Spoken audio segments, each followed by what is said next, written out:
na hayo maneno ameyasema mtume wetu Muhammad sallallahu alaihi wasallama alivyoulizwa na sahaba mtukufu Usama bin Zaid radhiyallahu ta'ala anhu. Alimwambia mtume, kwa hakika sijakuona wewe, lam araka tasum min shahrin akthara ma tasumu min Sha'ban. Qala sallallahu alayhi wasallam, dhaka shahrun yaghfulu an-nasu anhu baina Rajab wa Ramadan. Usama anamwambia, ewe Rasul, sijawahi kukuona ukifunga sana, ukifunga zaidi kama vile unapofunga mwezi huu mtukufu, mwezi huu wa Shaaban. Ndugu zangu, mwezi wa Shaaban si katika miezi mitukufu, bali miezi mitukufu ni ile ambayo minne iliyotajwa na Allah tabaraka wa taala, isipokuwa mwezi wa Shaaban ni mwezi ambao unapata athar ya mtume sallallahu alaihi wasallam kukithirisha katika ibada.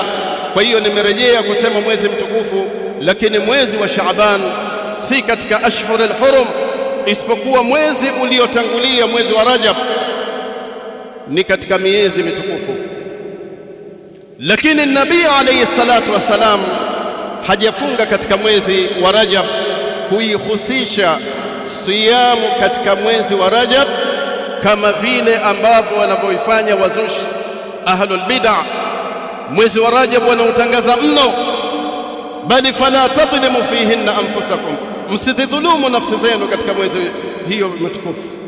Nabii alayhi salatu wassalam akielezea katika miezi mitukufu, al-a'malu tudha'af, matendo ya waja wema yanazidi ziada na ziada, pamoja na kuwa mwezi wa Rajab ni mwezi mtukufu, lakini haijathibiti katika hadithi sahihi kwamba mtume sallallahu alaihi wasallama alifunga katika mwezi wa Rajab, isipokuwa mwezi huu wa Shaaban.